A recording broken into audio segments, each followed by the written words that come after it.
ಸ್ವಾಮಿ, ವಿಶ್ವಾಮಿತ್ರ ಮುನಿಗಳಿಗೆ ಕೊಟ್ಟ ಮಾತಿನಂತೆ ಅವರಿಗೆ ಸಲ್ಲಬೇಕಾದ ದಕ್ಷಿಣೆಯ ಧನಕ್ಕಾಗಿ ಹರಿಶ್ಚಂದ್ರ ಮಹಾರಾಜರು ಎಷ್ಟು ಕಷ್ಟಪಡಬೇಕಾಯಿತು. ಪ್ರಾಣಪ್ರಿಯರಾದ ಪತ್ನಿಯನ್ನು, ಪುತ್ರನನ್ನು ಮಾರಿಕೊಂಡರು. ಕಡೆಗೆ ತಮ್ಮನ್ನೇ ತಾವು ಮಾರಿಕೊಂಡು ಸ್ಮಶಾನ ಕಾಯುವಂತ ದುಸ್ಥಿತಿಗೆ ಇಳಿದು ಬಿಟ್ಟರು. ಅವರ ಕಷ್ಟ ಪರಂಪರೆಗಳು ಅಲ್ಲಿಗೆ ಮುಗಿದವೋ ಅಥವಾ ಇನ್ನೂ ಸಂಕಟಗಳು ಪಡಬೇಕಾಯಿತು?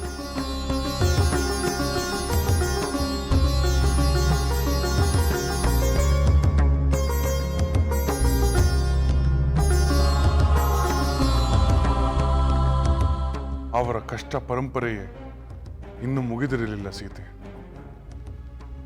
ಪುತ್ರ ಲೋಹಿತಾಶ್ವ ಒಂದು ದಿನ ದರ್ಬೆ ತರಲು ಕಾಡಿಗೆ ಹೋಗಿ ಸರ್ಪ ಕಚ್ಚಿ ಮೃತನಾದ.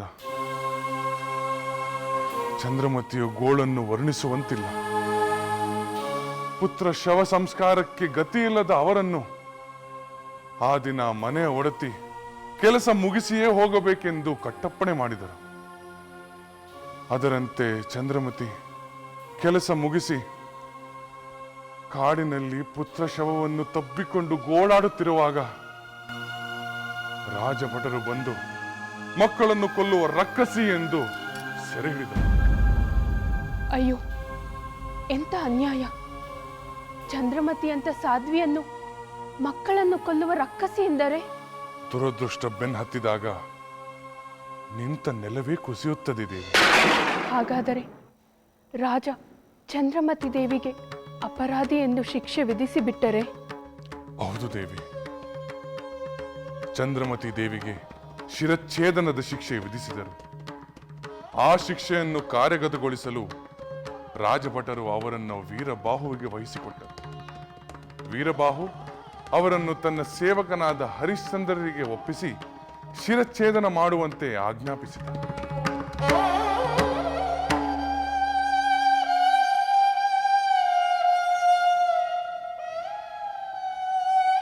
ಸ್ವಾಮಿ,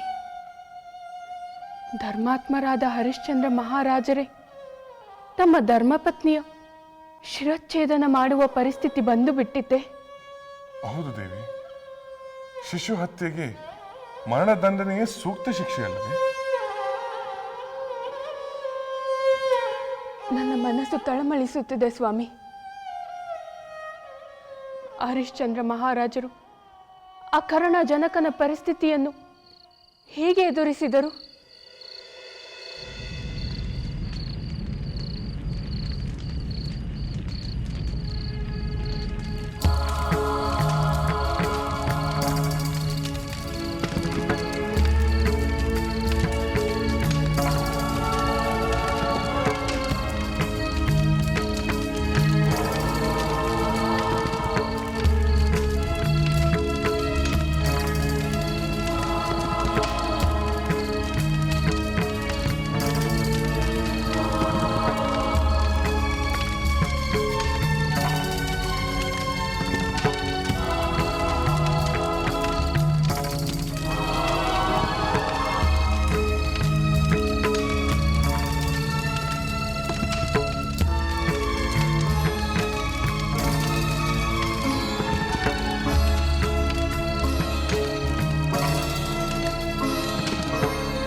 ಅಮರಾವತಿ ಮೀರಿಸು ಅಯೋಧ್ಯೆಯನ್ನಾಳುತ್ತ ರಾಜಾದಿರಾಜರಿಂದ ಗುಣಗಾನವ ಕೇಳುತ್ತಾ. ಅಮರಾವತಿ ಮೀರಿಸು ಅಯೋಧ್ಯೆಯನ್ನಾಳುತ್ತಾ. ಸತ್ಯಶೀಲ ಭೋಗ ಭಾಗ್ಯ ಕೀರ್ತಿಯಿಂದ ಮೆರೆಯುತ್ತಾ. ಹರಿಶ್ಚಂದ್ರ ದೊರೆಯ ಹಿರಿಮೆ ಎನಿತು ಸುಂದರ. ಸತ್ಯಶೀಲ ಭೋಗ ಭಾಗ್ಯ ಕೀರ್ತಿಯಿಂದ ಮೆರೆಯುತ್ತ. ಹರಿಶ್ಚಂದ್ರ ದೊರೆಯ ಹಿರಿಮೆ ಎನಿತು ಸುಂದರ. ಎನಿತು ಸುಂದರ, ಎನಿತು ಸುಂದರ.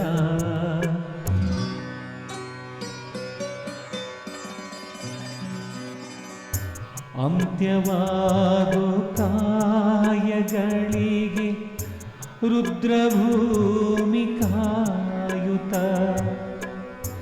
ಆರುತ್ತಿರುವ ಚಿತೆಗಳೂರಿಯ ದಂಡದಿಂದ ಉರಿಸುತ್ತ ಅಂತ್ಯವಾಗೋ ಕಾಯಗಳಿಗೆ ರುದ್ರಭೂಮಿ ಕಾಯುತ ಆರುತ್ತಿರುವ ಚಿತೆಗಳೂರಿಯ ದಂಡದಿಂದ ಉರಿಸುತ್ತ ಭೂತ ಪ್ರೇತ ಪಿಶಾಚಿಗಳ ಕೇಕೆಯನ್ನು ಕೇಳುತ್ತಾ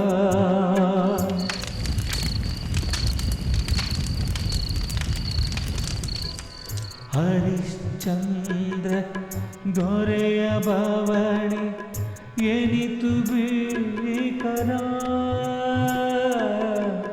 ಹರಿಶ್ಚಂದ್ರ ದೊರೆಯ ಬವಣೆ ಎನಿತು ಬೇಕರ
ಎಲ್ಲವೋ ಹರಿಬಲದಿಂದ ಗರ್ವಿತನಾದ ಅಲ್ಪ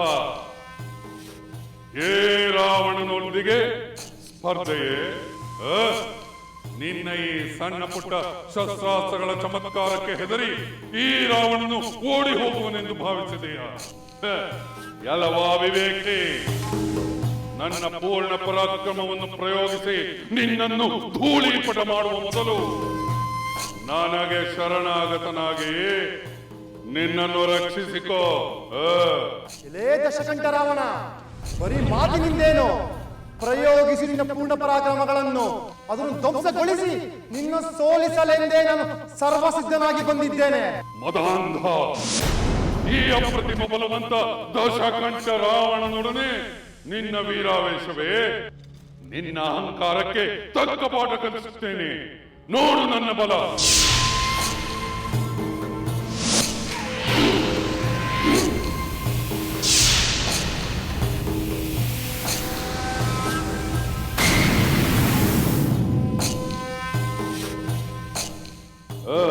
ಪ್ರಯೋಗಿಸು.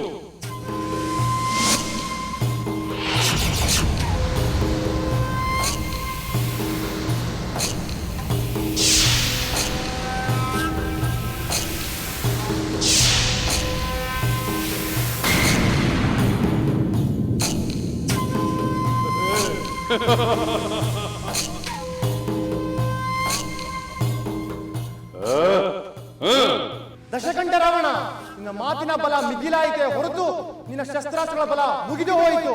ನಿನ್ನೊಡನೆ ಶಸ್ತ್ರಾಸ್ತ್ರಗಳ ಆಟವಾಡುತ್ತಾ ಕಾಲಹರಣ ಮಾಡುವ ಇಷ್ಟವಿಲ್ಲ ನನಗೆ. ಈ ಅಗ್ನಿಯಾಸ್ತ್ರದಿಂದ ನಿನ್ನನ್ನು, ಈ ಯುದ್ಧವನ್ನು ಕೊನೆಗೊಳಿಸುತ್ತೇನೆ.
ಕುಮಾರ,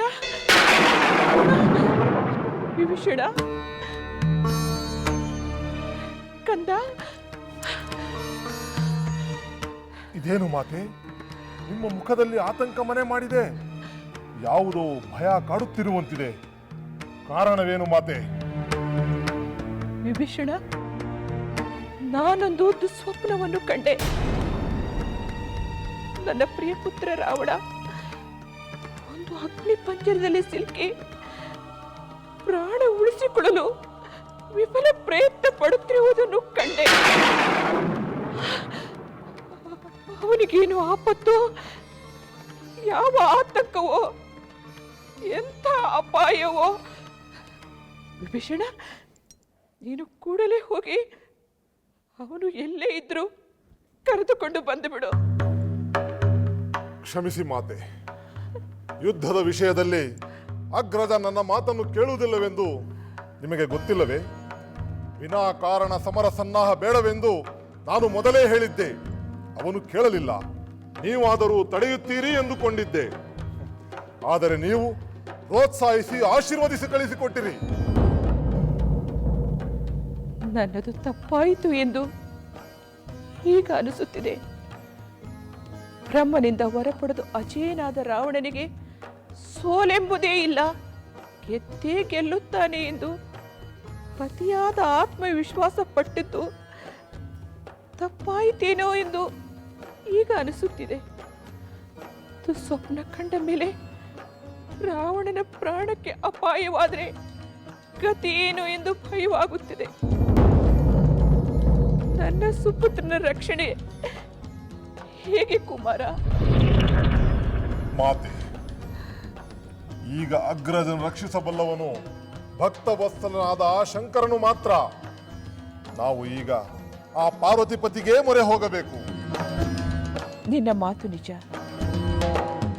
ದಯಾಮಯನಾದ ಶಂಭುವನ್ನು ಪ್ರಾರ್ಥಿಸಿ ರಾವಣನ ಕ್ಷೇಮಕ್ಕೆ ಪ್ರಾರ್ಥನೆ ಮಾಡೋಣ. ಹಾಗೆ ಆಗಲಿ ಮಾತೆ, ಬನ್ನಿ.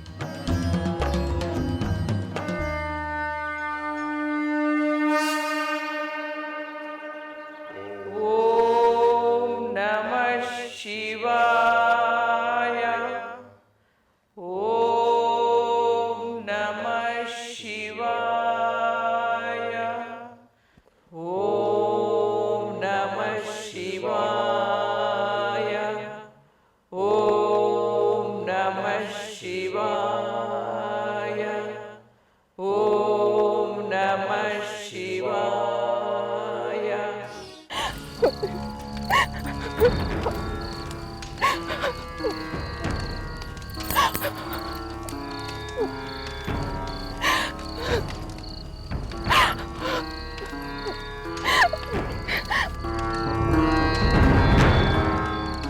ಇಲ್ಲೇ ವೀರಭಾವಿನ ದಾಸ, ಇಲ್ಲಿ ಕೇಳು.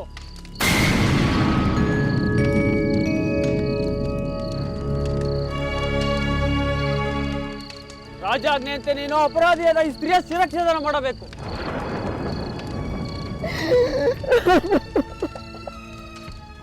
ಇದೇನು ಹೇಳುತ್ತಿರುವಿರಿ? ಸ್ತ್ರೀಯರ ರಕ್ಷಣೆ ಮಾಡುತ್ತಾ ಪ್ರಜಾಪಾಲಕನೆಂದು ಖ್ಯಾತನಾಗಿದ್ದ ನಾನು ಓರ್ವ ಸ್ತ್ರೀಯ ವಧೆ ಮಾಡುವುದೇ? ಆಗದು. ನನ್ನಿಂದಾಗದು. ಇಷ್ಟಕ್ಕೂ ಈಕೆ ಅಂಥ ಅಪರಾಧವನ್ನಾದರೂ ಏನು ಮಾಡಿದ್ದಾಳೆ?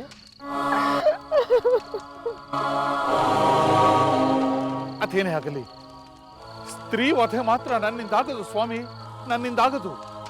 ಏ ದಾಸ, ನಾನು ನಿನ್ನ ಒಡೆಯ. ನನ್ನ ಆಜ್ಞೆಯಂತೆ ನಡೆಯುವುದು ನಿನ್ನ ಕರ್ತವ್ಯ, ಅದೇ ಧರ್ಮ. ನಾನು ತಮ್ಮ ದಾಸನೆಂಬುದು ನಿಜ.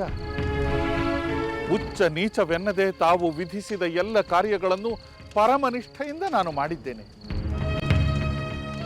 ಆದರೆ ದಯಮಾಡಿ ಸ್ತ್ರೀ ವಧೆ ಮಾಡಬೇಕು ಎನ್ನುವಂತಹ ಆದೇಶವನ್ನು ನನಗೆ ನೀಡಬೇಡಿ. ಏ ದಾಸ, ನನಗೆ ಧರ್ಮ ಬೋಧನೆಯನ್ನು ಮಾಡಲು ನೋಡಬೇಡ. ಅಪಾರವಾದ ಧನದ ರಾಶಿಯನ್ನು ಸುರಿದು ನಿನ್ನನ್ನು ಕೊಂಡುಕೊಂಡಿದ್ದೇನೆ. ನನ್ನ ದಾಸನಾದ ನೀನು ನನ್ನ ಆಜ್ಞೆಯನ್ನು ಮೀರುವುದು ಸ್ವಾಮಿದ್ರೋಹ. ನೀನು ನನ್ನ ಆಜ್ಞೆಯಂತೆ ಈ ಶಿಶು ಹಂತಿಕೆಯ ಕೊರಳನ್ನು ಕತ್ತರಿಸಲೇಬೇಕು. ತೆಗೆದುಕೋ, ತೆಗೆದುಕೋ.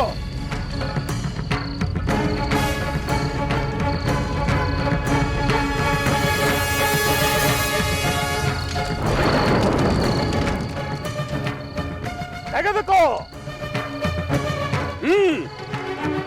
ತೆಗೆದುಕೋ. ಭಟರೇ, ನಡೆಯಿರಿ.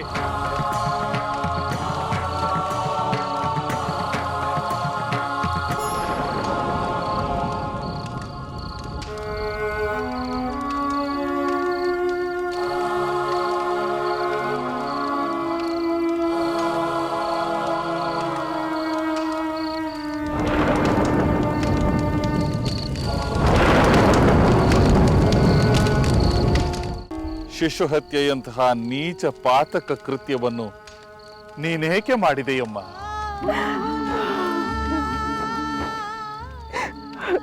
ಇವನು ನನ್ನ ಪುತ್ರನೇ.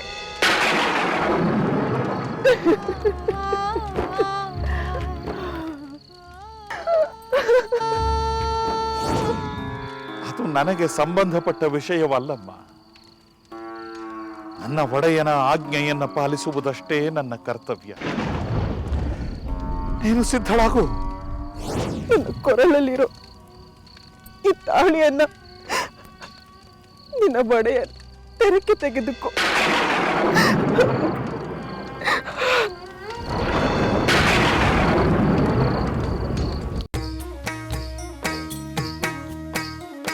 ಲಂಕೆಯಲ್ಲಿನ ದುರುಳ ದರ್ಪವು ಸೀತೆ ಸಹನೆಗೆ ಸೋತಿತು.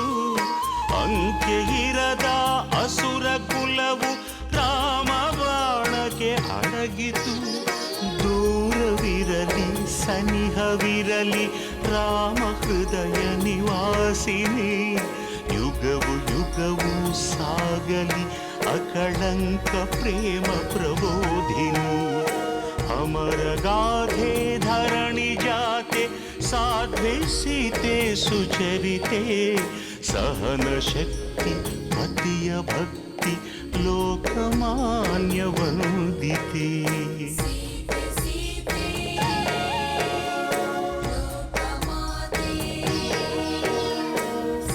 ರಾಮ ಹೃದಯ ನಿವಾಸಿನಿ ಅಕಳಂಕ ಪ್ರೇಮ ಪ್ರಬೋಧಿನಿ. ಸೀತೆ ಮಾತೆ